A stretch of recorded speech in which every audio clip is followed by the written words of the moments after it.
আসানসোলে গদ্দার মন্তব্যকে কেন্দ্র করে তৃণমূল কংগ্রেস ও বিজেপির মধ্যে রাজনৈতিক বাকযুদ্ধ তীব্র হয়েছে।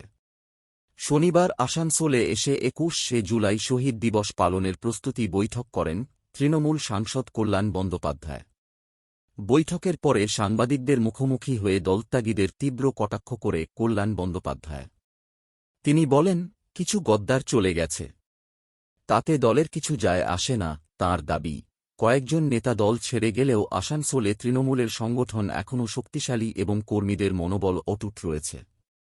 তিনি বলেন, এদিনের বৈঠকে তো মলয় ঘটক, তাপস বন্দ্যোপাধ্যায়, দাশু, হরেরাম সিং সহ অনেকেই রয়েছে। ২০২৯ ভোটে আসানসোল সাব ডিভিশন থেকে বিজেপি ধুয়ে মুছে সাফ হয়ে যাবে। কল্যাণ বন্দ্যোপাধ্যায়ের এই মন্তব্যের পাল্টা জবাব দিতে গিয়ে রাজ্যের পুর ও নগরোন্নয়ন মন্ত্রী অগ্নিমিত্রা পাল রাজ্যের প্রাক্তন মন্ত্রী মলয় ঘটকের প্রসঙ্গ তোলেন।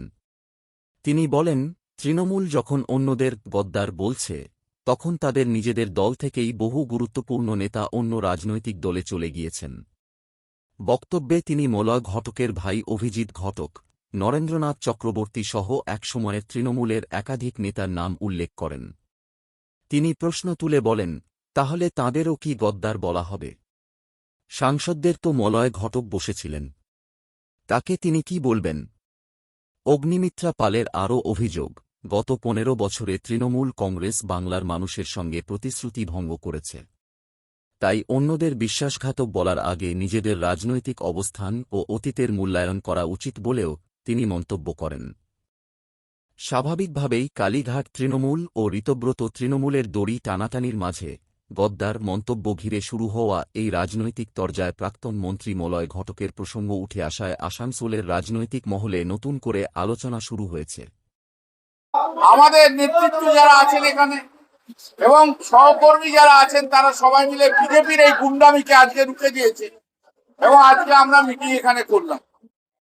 আমাদের এখানে সবাই একত্রিত ভাবে এবং আসানসোল সাব ডিভিশনের সবচেয়ে বড় গুণ আমি দেখলাম যে আসানসোল সাব ডিভিশনের সবচেয়ে বড় বড় নেতৃত্ব যারা আছেন, যেমন মলয় আছে, দাশু আছে, হরেরাম সিং আছে, মুকেশ যাদব আছে, কালু আছে, তাপস ব্যানার্জি আছে, এরা সবাই কিন্তু রয়েছে। কিছু গদ্দার চলে গেছে, আমাদের তাতে কিছু এসে যায় না, আমাদের কিচ্ছু এসে যায় না কোন গদ্দার কি গেল। একটা জিনিস মনে রাখবেন যে গত ২০২৬ সালে কল্যাণবাবু নাকি গদ্দার বলছেন। কল্যাণবাবু, আপনি কাকে গদ্দার বলছেন? আপনারা গদ্দারি করে কংগ্রেসকে ভেঙে কংগ্রেসের পেট থেকে টিএমসি কে তৈরি করেছিলেন।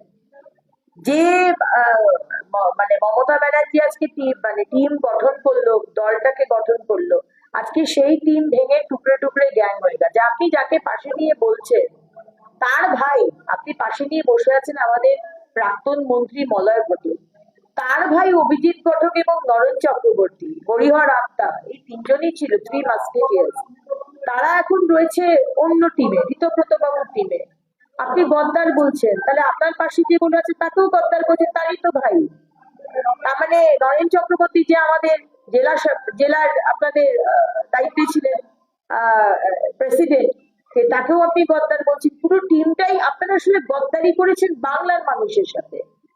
আপনি কাকে গদ্দার বলছেন দ্যাট ইজ নট ইম্পর্টেন্ট, কিন্তু আপনারা ১৫ বছর ধরে বাংলার মানুষকে যে গদ্দারিটা করেছেন না, প্রতিশ্রুতি দিয়েছেন, প্রতারণা করেছেন, কোনো কাজ করেননি, বাংলার মানুষ তার জবাব দিয়েছে। তবে